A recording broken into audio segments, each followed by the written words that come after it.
Bonsoir à tous, bonsoir à toutes. Bienvenue dans la deuxième partie de ce tutoriel consacré à la démonstration des codes sources de notre application de gestion de pharmacie.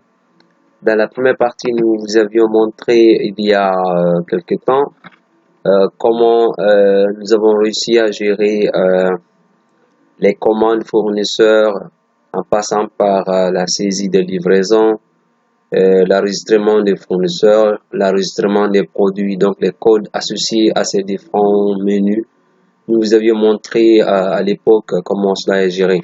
Alors, suite à la demande de plusieurs d'entre vous par rapport au code source, et nous avions effectivement dit dans ce tutoriel que nous allions diffuser au fur et à mesure les différents tutoriels concernant cette démonstration. Donc, alors, c'est chose faite. Donc dans ce tutoriel, je vais vous montrer aujourd'hui comment nous avons réussi à gérer effectivement les commandes des clients, les ventes, la création des clients, ainsi que l'édition de la facture d'un client. Donc, alors je vais lancer Visual Studio.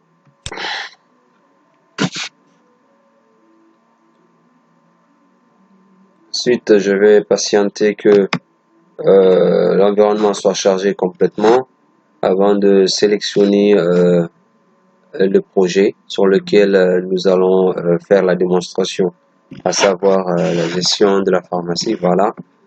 Donc, il est en train de lancer. Bien.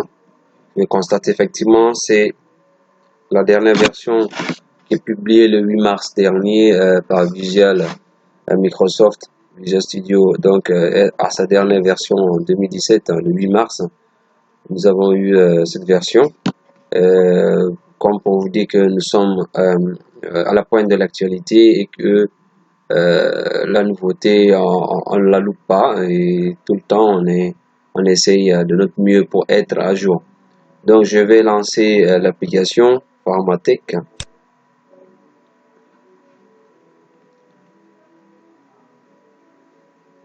Le temps de se charger. Voilà.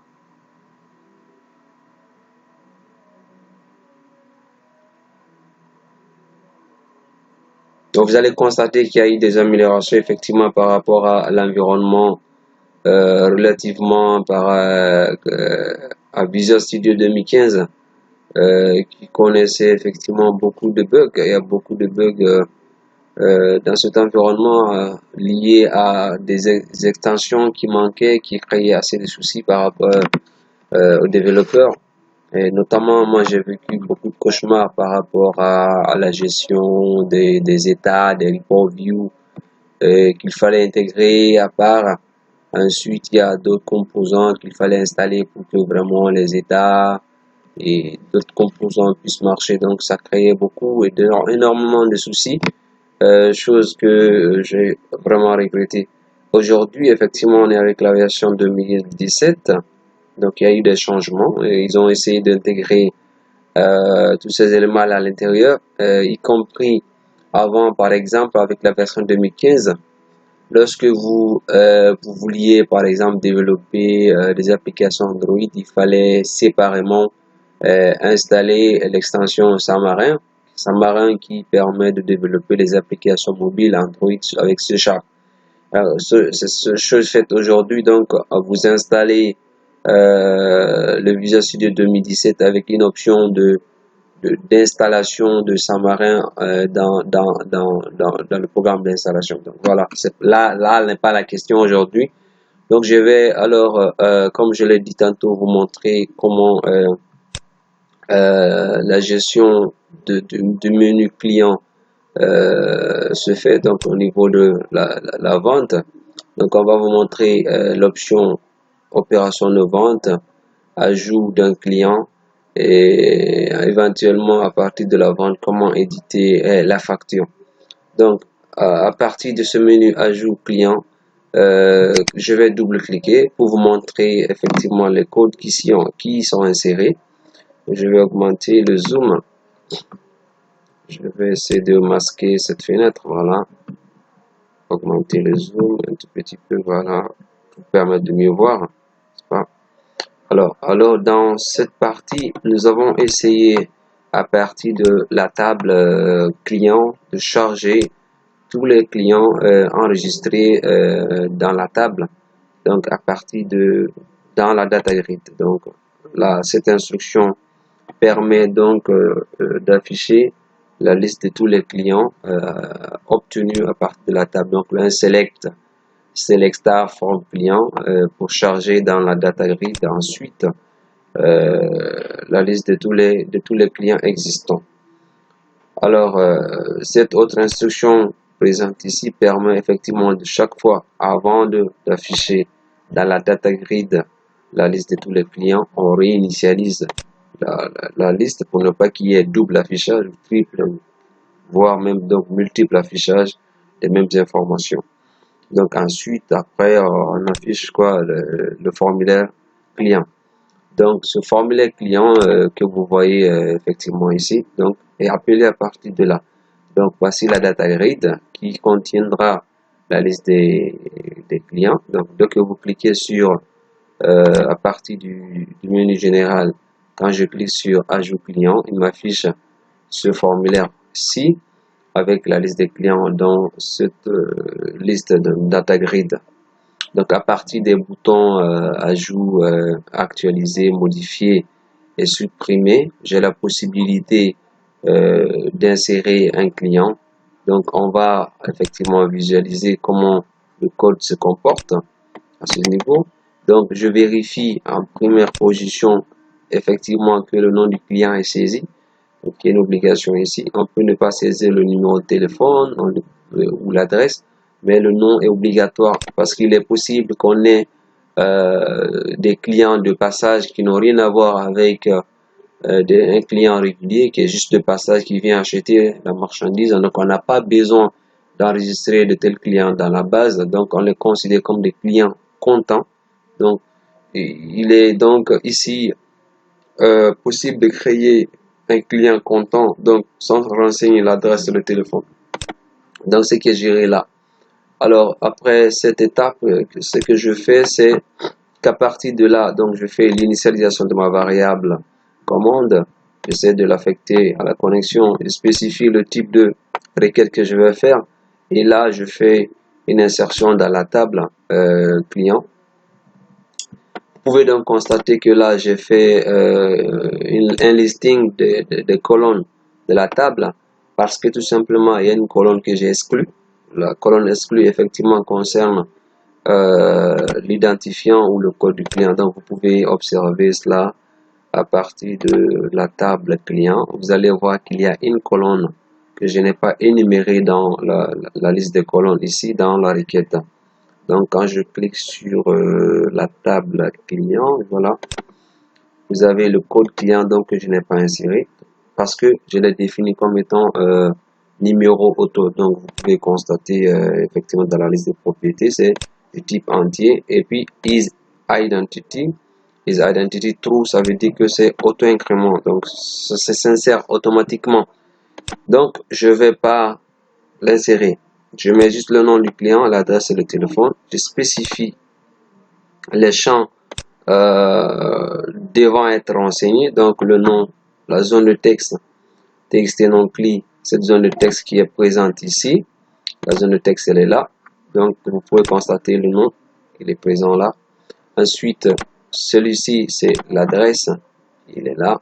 Et puis on a le téléphone qui est également ici. Donc ce sont ces différentes zones qui sont renseignées. Donc je les mets dans les parenthèses. Donc la fonction replace me permet de gérer effectivement les erreurs. Parce que souvent quand vous saisissez le nom avec des apostrophes à l'intérieur, effectivement lorsque vous validez, il y a toujours des bugs que ça provoque à cause de l'utilisation des apostrophes dans les textes. Donc pour régler ce problème là, vous mettez en vous utilisez, c'est une solution, ce n'est pas l'idéal, mais c'est une solution qui moi m'a permis de régler effectivement ce bug. Donc je mets un replace sur le nom de la zone de texte. Donc, il va rechercher la présence des apostrophes dans dans le nom que vous allez taper et puis le remplace par des apostrophes, par exemple, double apostrophe entre griffes. Donc, partout où vous voyez effectivement la fonction replay, c'est ce que ça permet de faire. Alors, donc j'insère dans la table client les informations. Ensuite, je fais les mêmes insertions dans la data grid et puis j'évite les champs. Vous pouvez constater. Donc, c'est la même chose qui continue. Là, j'ai le bouton annuler. Donc, comment je fais actualiser. Ensuite, la modification, comment ça se passe, effectivement. Donc, je fais un update client, set nom d'adresse, je modifie ces différents renseignements jusqu'au niveau de téléphone pour le client spécifié. Ensuite, je répercute les mêmes modifications dans la data grid. Alors, la suppression également se fait de la même façon, la suppression.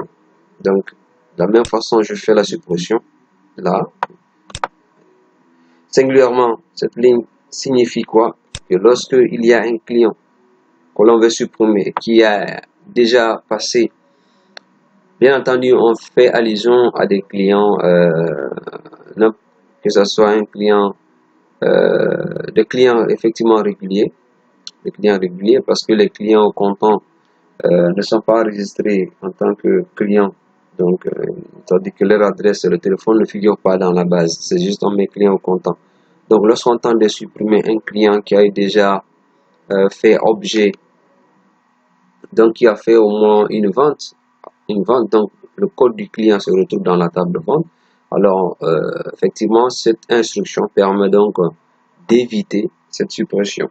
Donc, la requête select code clé from vente, where code clé égale à ceci, txt id clé signifie que lorsque vous retrouvez dans la table, lorsque le compilateur va vérifier d'abord avant de procéder à la suppression, lorsqu'il retrouve le code là dans la table, il existe dans la table de vente, alors qu'est-ce qu'on va lui dire? Donc on lui dit de ne pas supprimer. Donc ce que vous allez constater là, donc le CMD est là, il est là. Donc s'il existe une ligne correspondant à ce critère, alors on lui dit impossible de supprimer car il est concerné par au moins une vente. Voilà comment moi j'ai réussi à gérer ça. Donc avec cette requête sélection, donc je peux empêcher toute suppression accidentelle d'un client. Donc un client ne peut être supprimé tant qu'on n'a pas supprimé toutes les ventes qu'il a effectuées. Également, s'il a fait objet d'un règlement, de la même façon, on ne peut pas supprimer parce que il y a cette instruction qui permet de le faire également. Donc ça c'est géré à partir de ce stade-là. Donc si tout cela est bon, c'est-à-dire que les conditions là ne sont pas respectées, ça veut dire que le client n'a pas fait de vente, n'a pas fait d'achat plutôt, et également il n'a fait aucun règlement, alors il supprime le client immédiatement. Voilà.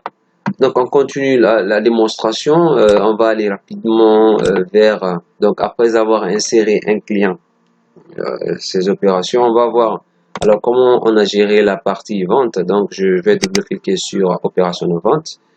Dans opération de vente, vous allez constater que dans ce menu, nous avons géré le seuil de rupture, qui permet donc de vérifier est-ce que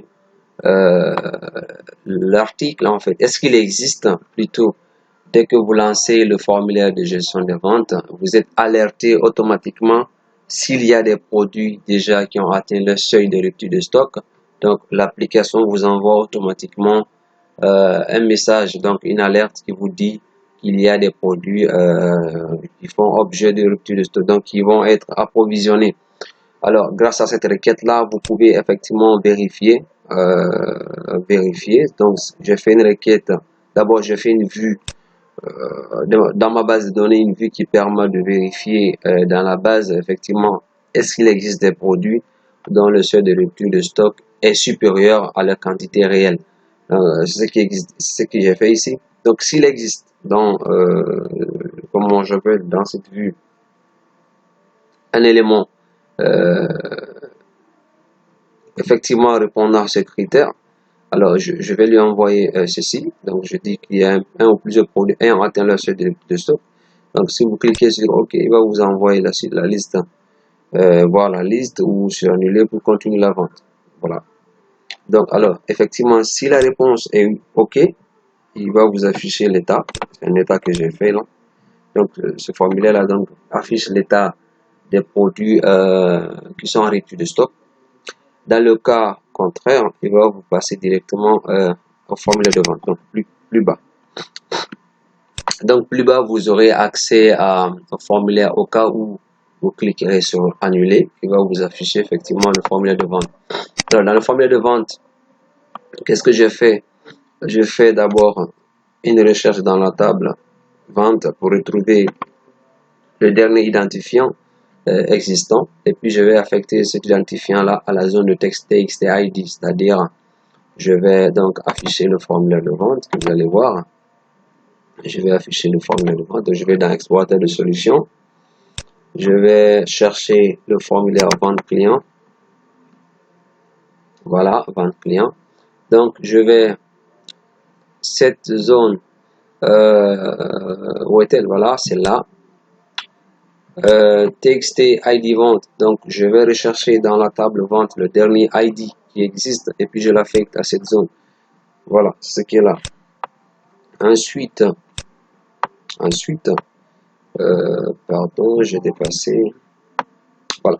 Ensuite, la requête suivante, je vais chercher le nom de tous les clients par ordre alphabétique. Donc, select non-client from client order by non-client ask. Donc, je vais rechercher dans la table client tous les noms clients existants dans la table en faisant un tri sur le nom par ordre alphabétique. Donc, cette liste-là sera affichée dans une zone de liste déroulante que j'ai nommée CBO non-client.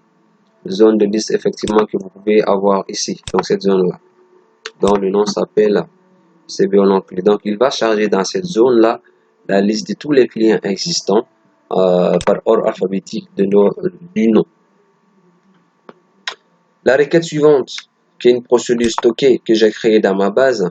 Donc, cette procédure stockée a pour objectif d'afficher la liste de toutes les ventes effectuées à date, c'est-à-dire toutes les ventes effectuées par jour seront affichées chaque fois que vous exécutez le formulaire. Donc, chaque fois que l'utilisateur clique sur le formulaire vente, les ventes qui ont été effectuées à ce jour vont être affichées. Donc, ça c'est géré par cette procédure stockée qui me permet donc d'envoyer un paramètre date du jour et qui est renseigné à partir de la date du système.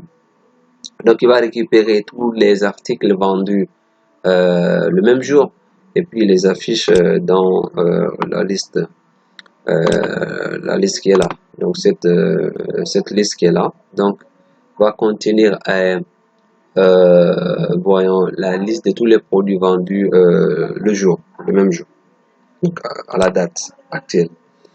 Ensuite, plus bas, vous avez une autre requête qui permet de vérifier le dernier ID en stock, ensuite qu'il affiche dans une variable que j'ai déclarée ID stock. Donc, il va stocker le dernier ID dans cette variable en vue de faire après une insertion après vente dans la table stock.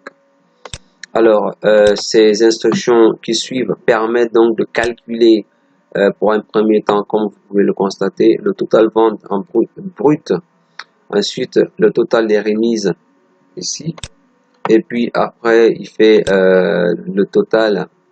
Il va affecter ces différents totaux donc dans les zones de texte qui se trouvent plus bas. Donc, il affiche ces informations dans différentes zones. Voilà, total brut sera affiché dans cette zone, total remise dans cette autre zone, et puis vous avez le total net qui est affiché effectivement dans cette zone-là.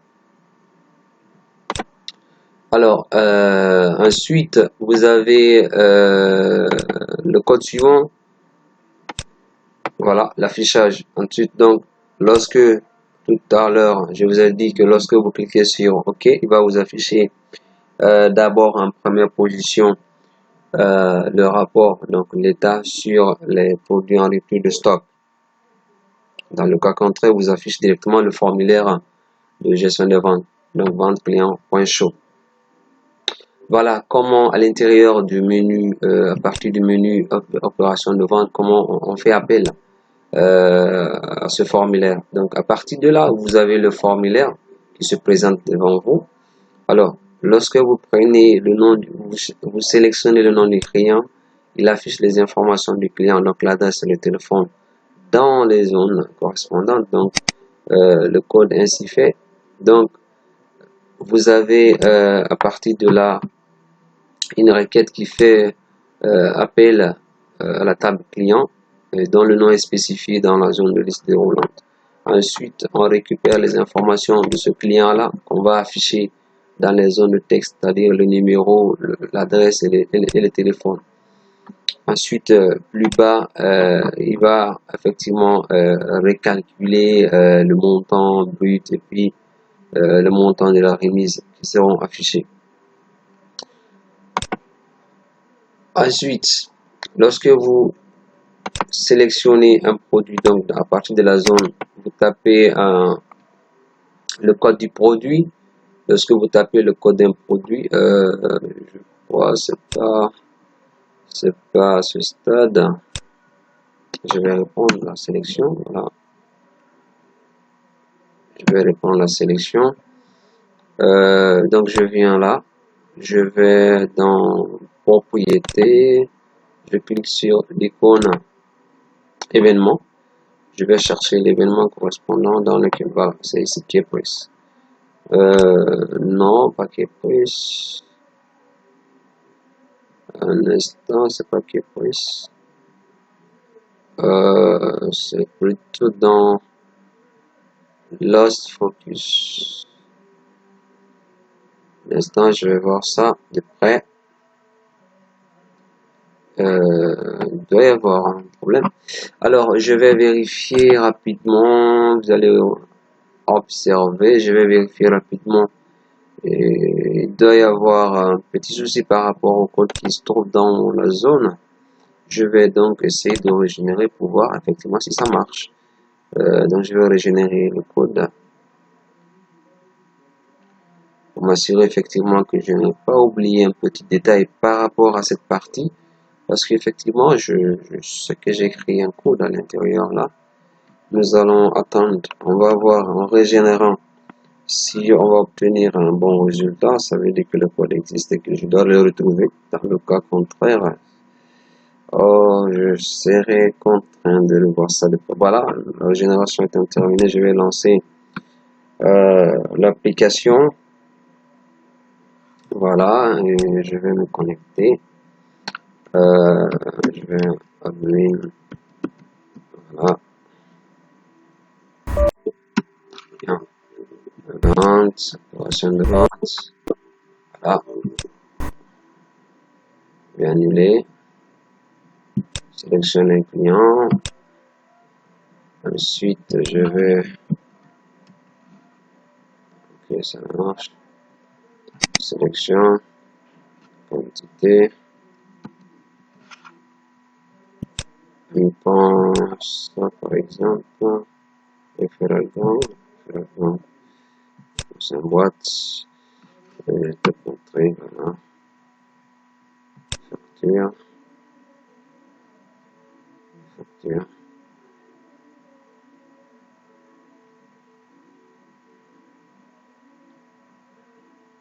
Ok. Trop grand. Voilà. Ok, ça marche, ça veut dire. Alors, je vais revenir rapidement dans les codes, vérifier ça, effectivement. Je vais donc quitter. Alors, je vais voir, effectivement, donc il y a un code à l'intérieur. Et je vais voir ça de près. Dans quel événement j'ai pu mettre ce code-là? C'est pas trop. Est-ce que c'est ici? C'est pas sûr. Non, c'est pas ici. Je vais chercher l'événement. Voilà. Voilà, c'est ici, effectivement. Alors, voilà. Voilà le code qui me permet donc d'afficher, dès que vous tapez les initiales d'un produit, il va vous afficher effectivement tous les produits ou le produit exactement que vous avez tapé, la liste. Donc également, ça c'est géré par une procédure stockée qui me permet de filtrer les produits par désignation. Donc lorsque vous tapez l'initiale d'un produit, effectivement il récupère, il vérifie dans la table produit le ou les produits dont l'initial commence par ceci, comme vous l'avez vu tout à l'heure quand je fais la démo. Donc, il affiche tous les produits concernant cette initiale ou le produit concernant qui a cette initiale dans la zone de liste. Donc, en faisant en envoyant un assistant, donc il va afficher les informations sur le produit, à savoir le code, le nom et le prix public, le prix de vente. Donc, à partir de là, vous avez le choix, la possibilité de pouvoir afficher dans les zones de texte correspondantes les informations et puis vous validez. Donc, la validation se fait de cette façon. Donc, je fais dans le code de valider. Alors, il va vérifier d'abord effectivement que vous avez choisi un client. Ça, c'est le premier contrôle à faire. Deuxième étape, vous devez spécifier le produit à vendre, c'est-à-dire que vous devez saisir obligatoirement un nom de produit. Donc, la zone de texte devant contenir le code ne doit pas être une zone vide. Au cas où ce serait vide, ce serait effectivement un bug. Donc, je contrôle cela d'abord. Ensuite, je fais une requête sur la table stock pour vérifier la quantité finale correspondant au produit sélectionné. Donc, je recherche la quantité finale dans l'objectif de faire une réduction, donc de mettre à jour le stock du produit qui va être vendu. Donc, j'essaye de récupérer la quantité réelle existante que je vais stocker dans une variable quantité réelle.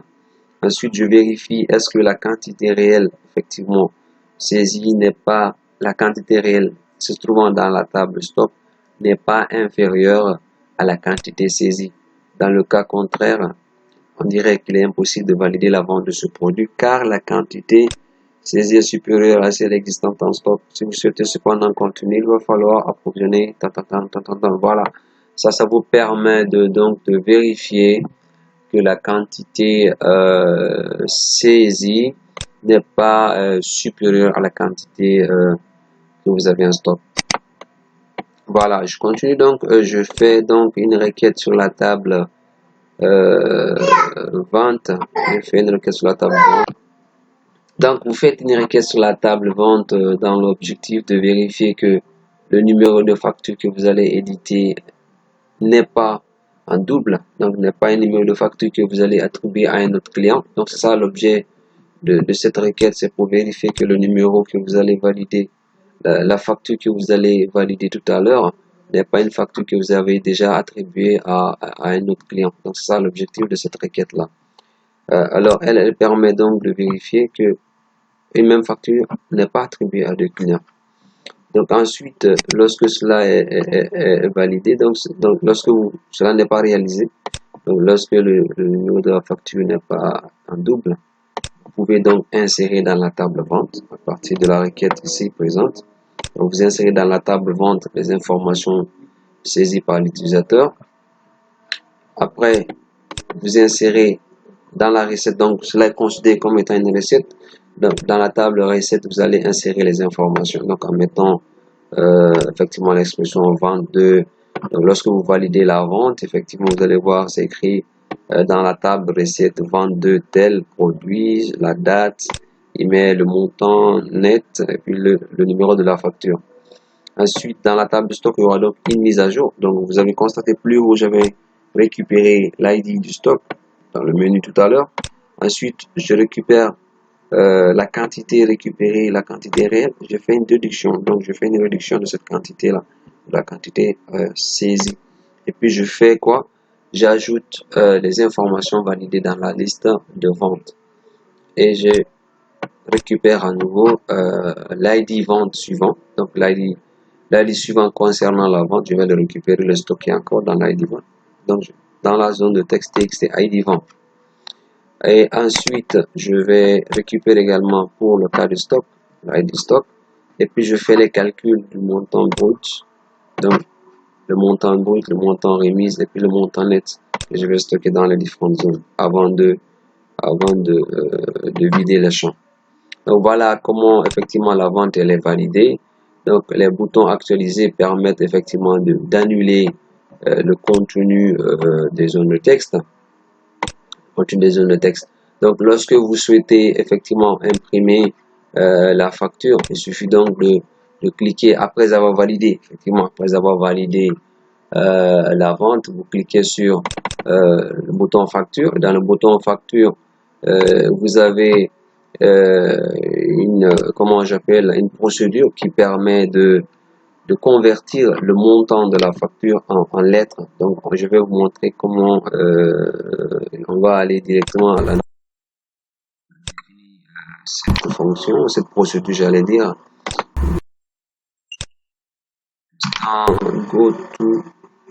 Go to definition, find all references, check for no results. Attends, je l'ai défini. Bon, je vais voir dans le module. Je vais chercher dans module. Module. Voilà, ça doit être ici. Donc, je vais vérifier. Je crois que je l'ai défini dans cette partie. Non, il n'est pas là. Je vais voir dans le second module que j'ai créé. Module 1. Je crois que je l'ai défini quelque part. Temps pour moi de rechercher.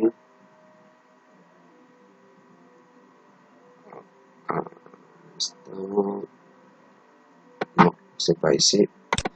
Alors, c'est une fonction, alors, en résumé, en gros, c'est une procédure. Je voulais partir, effectivement, je voulais qu'il m'affiche l'espace dans lequel je l'ai défini. Le carré. Ok, je vais voir si je disais comme ceci, go to definition. Oui, voilà, ça marche. Alors, voilà, il m'a envoyé sur l'espace de définition de la procédure. C'est une procédure donc, qui permet de convertir le montant de la facture, donc le total texte total net, qu'il le convertisse en lettres. Donc, lorsque vous cliquez sur, comment j'appelle, lorsque vous cliquez sur, je vais remonter, voilà. Donc, lorsque vous cliquez sur imprimer facture, effectivement, il fait appel à cette procédure envoyée afin qu'il puisse récupérer le montant total de la vente et qu'il le stocke dans la variable, ensuite le convertir. Donc vous envoyez effectivement, vous insérez ça dans une autre table qu'on appelle facture en lettres.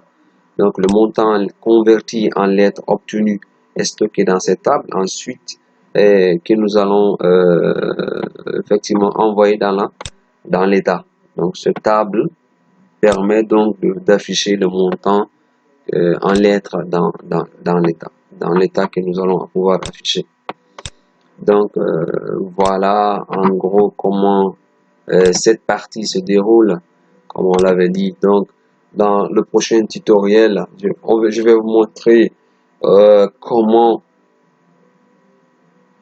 la facture proforma également est éditée, ainsi que je vais vous montrer également comment on a procédé à la gestion des fiches de prix. Donc, quand les clients viennent demander le prix, on peut éditer à partir de cette fiche un ticket qui leur permet de justifier effectivement, par exemple, si c'est une entreprise, peut envoyer son employé vérifier, demander le prix des produits qu'il veut acheter, et qu'à partir de cela, ils peuvent effectivement procéder à l'achat. Voilà, donc le prochain tutoriel sera consacré à cette partie. J'espère que vous avez été satisfait de cette démonstration. Alors, pour tout besoin, vous pouvez me contacter sur l'adresse que vous verrez dans le tutoriel, l'adresse qui est indiquée dans le tutoriel, ou sur ma page, je veux dire, sur YouTube, vous pouvez faire vos commentaires. Et nous serons là disponibles, disposés à vous répondre. Alors, pour toute inquiétude, alors n'hésitez pas de vous abonner pour bénéficier de toutes les publications que nous faisons, notre assistance. Donc, si vous avez des difficultés dans le développement d'une application sur la plateforme .NET, que ce soit en VB ou en C#, donc nous sommes entièrement à vos dispositions. vous avez des difficultés de modéliser votre application, alors nous sommes également sur SQL Server, nous pouvons également vous apporter notre assistance gratuitement, volontairement, sans vous demander aucun sou. Tout ce qu'on vous demande, c'est le soutien, c'est votre apport moral pour nous permettre d'avancer davantage, de publier plus, encore plus. Donc en attendant le prochain tutoriel, je vous demande de prendre soin de vous. Surtout, ne ratez pas, la vie elle est chère. Merci et portez-vous bien.